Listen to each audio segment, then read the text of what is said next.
Hello students, कैसे हो आप लोग। आशा करती हूँ ठीक ठाक से होंगे। इस महामारी कोरोना काल में सोशल डिस्टेंसिंग तथा मास्क आदि का पालन कर रहे होंगे और पढ़ाई के लिए भी तैयार होंगे। तो इस वीडियो भाग 1 में हम चैप्टर नंबर 2 राहुल सांकृत्यायन के द्वारा लिखित यात्रा वृत्तांत ल्हासा की ओर पढ़ेंगे, समझेंगे एवं शिक्षा के उद्देश्य की पूर्ति करेंगे। तो आप लोग अपनी अपनी किताबें खोल लीजिए तथा यात्रा वृत्तांत लेखक राहुल सांकृत्यायन के जीवन परिचय पर ध्यान केंद्रित कीजिए। तत्पश्चात हम अध्याय की समरी को समझेंगे। ठीक है ना। राहुल सांकृत्यायन का जन्म सन 1893 में उत्तर प्रदेश के ज़िला आजमगढ़ के गांव पंदहा, जो उनका ननिहाल था, में हुआ था। उनका पैतृक गांव कनेला था। उनका मूल नाम केदार पांडे था। बचपन का नाम उनका केदार पांडे नाम था।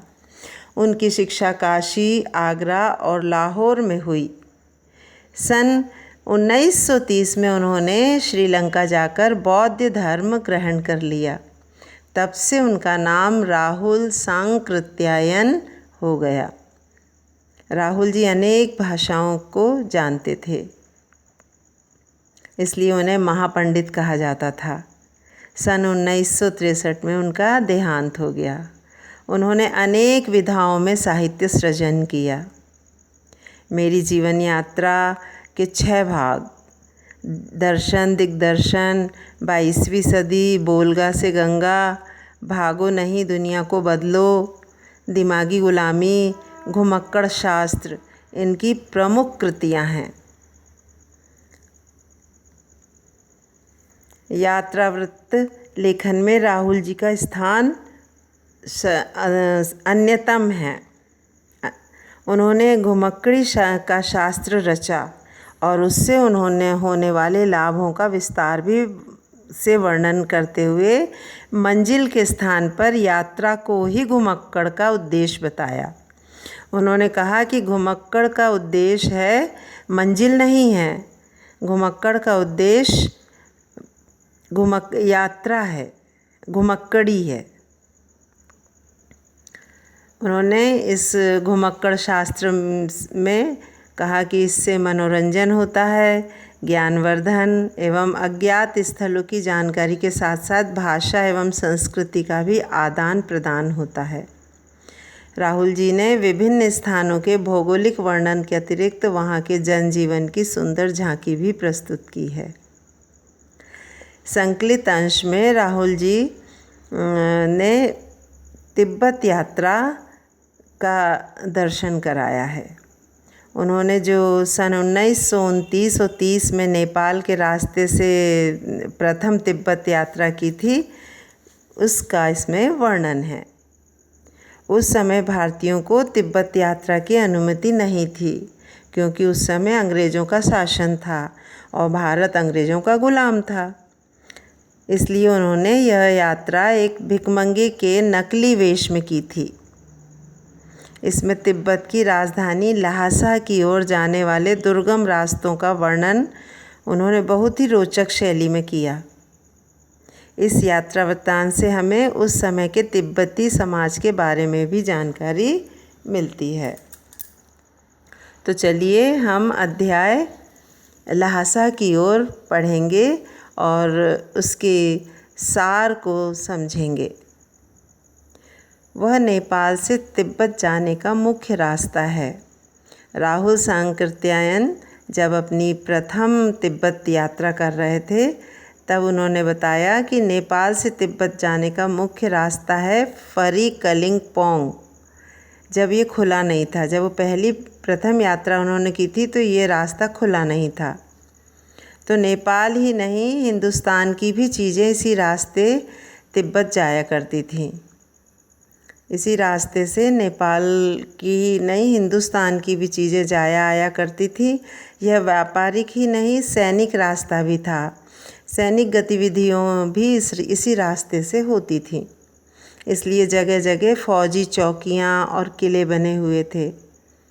फौजी चौकियाँ और किले यानी ये पलटन की फोर्ट्स बने थे, जिनमें कभी चीनी पलटन रहा करती थी। चाइनीज़ बटालियन वहाँ रहती थी।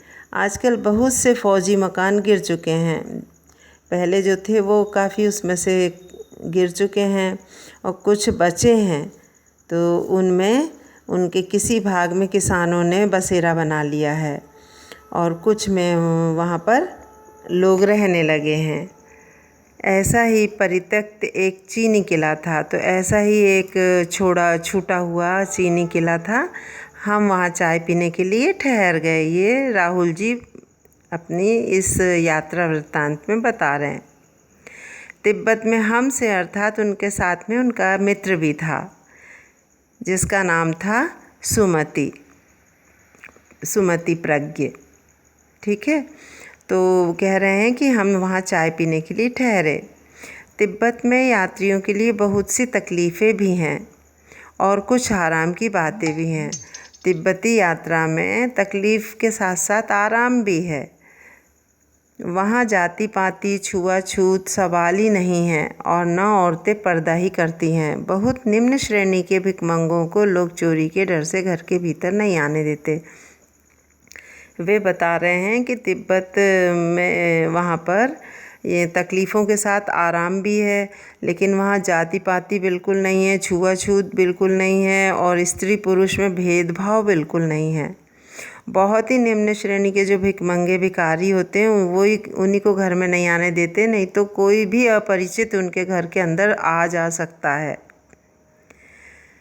आप बिल्कुल घर के भीतर चले जा सकते हैं, चाहे आप बिल्कुल अपरिचित हो, तब भी घर की बहू या सासू को अपनी झोली में से चाय दे सकते हैं। वह आपके लिए उसे पका देगी, मक्खन और सोडा नमक दे देगी। वह चाय चोंगी में कूटकर उसे दूध वाली चाय के रंग की बना के मिट्टी के टोंटीदार बर्तन में रख के आपको दे देगी। यदि बैठक की जगह चूल्हे से दूर है और आपको डर है कि सारा मक्खन आपकी चाय में नहीं डलेगा, तो आप खुद जाकर चोंगी में चाय मत कर ला सकते हैं। चाय का रंग तैयार हो जाने पर फिर नमक मक्खन डालने की ज़रूरत होती है और उसे आप पी सकते हैं। परित्यक्त चीनी किले से जब हम चलने लगे, जहाँ हम ठहरे थे चाय के लिए, जब हम वहाँ से चलने लगे तो एक आदमी राहदारी मांगने लगा, यानी यात्रा की परमिशन का टिकट स्लिप देखने को मांगने लगा। हमने वह दोनों चिटें उसे दे दी, दोनों स्लिप उसे दे दी जो उनके मित्र के द्वारा उन्हें प्राप्त हुई थी। शायद उसी दिन हम थोंगला के पहले के आखिरी के गांव में पहुंच गए। यहाँ पहले से आखिरी गांव में हम पहुंच गए। यहाँ भी सुमति के जान पहचान के आदमी थे और भिखमंगे रहते भी थे।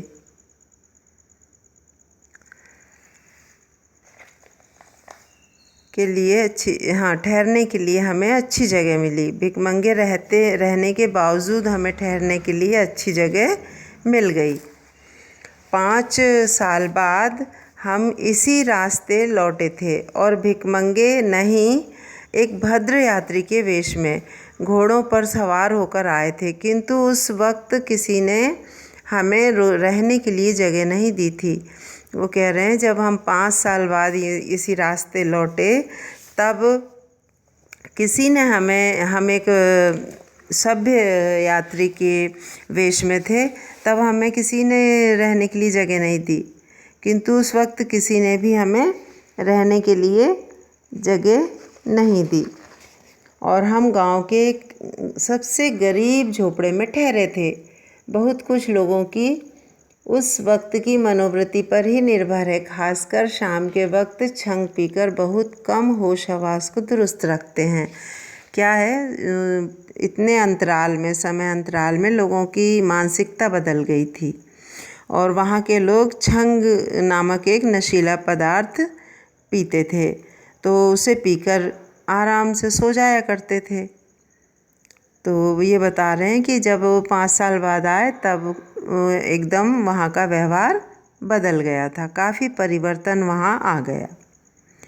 अब हमें सबसे विकट डाँड़ा धोंगला पार करना था। डाँड़े तिब्बत में सबसे ऊंची खतरे की जगह है। 16-17 हज़ार फीट की ऊंचाई होने के कारण उनके दोनों तरफ मीलों तक कोई गांव गिराव नहीं होते। इतने ऊंचे ऊंचे पर्वत थे कि 16-17 हज़ार फीट की ऊंचाई होने के कारण दोनों तरफ ओर छोर में पर्वत के दोनों तरफ दूर दूर तक गांव और किसी का रहवास दिखाई नहीं देता था। नदियों के मोड़ और पहाड़ों के कोनों के कारण बहुत दूर तक आदमी को देखा नहीं जा सकता था, कोई दिखाई नहीं देता था। डाकुओं के लिए यही सबसे अच्छी जगह है। डाकू यहाँ आकर के छिपते थे और रहते थे, ये उनके लिए सबसे अच्छी जगह थी। तिब्बत में गांव में आकर खून हो जाए तब तो खूनी को सज़ा भी मिल सकती है, लेकिन इन निर्जन स्थानों में मरे हुए आदमियों के लिए कोई परवाह नहीं करता। वे कह रहे हैं कि गांव में यदि खून हो जाए, मर्डर हो जाए तो उसे सज़ा मिल जाती थी, लेकिन यहाँ अगर कोई कर दे तो किसी को पता ही नहीं चलता था। सरकार खुफिया विभाग और पुलिस पर उतना खर्च नहीं करती और वहाँ गवाह भी तो कोई नहीं मिल सकता। डकैत पहले आदमी को मार डालते हैं, उसके बाद देखते ही कुछ पैसा है कि नहीं। हाँ, तो क्या है, वहाँ पर पुलिस भी, कोई खुफिया विभाग और पुलिस कोई वहाँ कार्रवाई नहीं करती और वहाँ गवाह भी नहीं मिलते तो कहाँ से करेगी। डकैत पहले आदमी को मार डालते हैं, बाद में उनकी खाना तलाशी लेते कि इनके पास क्या है और क्या नहीं है। हथियार का कानून न रहने के कारण यहाँ लाठी की तरह लोग पिस्तौल बंदूक लिए फिरते हैं। यहाँ कोई हथियार का कानून लागू नहीं होता तो लोग पिस्तौल बंदूक लाठी की तरह लिए फिरते हैं। डाकू यदि जान से न मारे तो खुद उसे अपने प्राणों का खतरा है। यदि डाकू मार दे तो ठीक, और यदि डाकू ना मारे तो डाकुओं को लोग मार डालते हैं। गांव में हमें मालूम हुआ कि पिछले ही साल थोंगला के पास खून हो गया। शायद खून की हम उतनी परवाह नहीं करते क्योंकि हम भिखमंगे थे। वो क्या, उन्हें पता चला कि थोंगला के पास खून हो गया है, पर उन्हें कोई डर नहीं, कोई परवाह नहीं, क्योंकि वो तो भिखमंगे वेश में थे। उन्हें मालूम था कि हमारे पास है क्या और हम भिखमंगों को कौन मारेगा, इसलिए उन्हें खून की कोई परवाह नहीं थी। और जहाँ कहीं वैसी सूरत देखते टोपी उतार जीभ निकाल कर कुची कुची दया करो, 1 पैसा दे दो, दया के नाम पर 1 पैसा दे दो, भीख मांगने लगते। जब उनको डर लगता कि ये डाकू अब हमसे पंगा मोल लेंगे तो वे भिखारी बन के पैसा मांगने लगते थे। लेकिन पहाड़ की ऊंची चढ़ाई थी, पीठ पर सामान लाद कर कैसे चलते, और अगला पड़ाव 16-17 मील से कम नहीं था। मैंने सुमति से कहा, लेखक ने, राहुल जी ने अपने मित्र सुमति से कहा कि यहाँ से लंकोर तक के लिए 2 घोड़े कर लो, सामान भी रख लेंगे और चढ़े चलेंगे।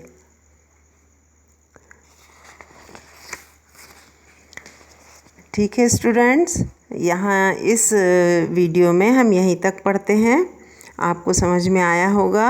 अब अगले वीडियो में इसी यात्रा वृत्तांत का अगला भाग पढ़ेंगे, समझेंगे। ठीक है, तो अब आप इसके बाद भाग 2 को ध्यानपूर्वक देखिए।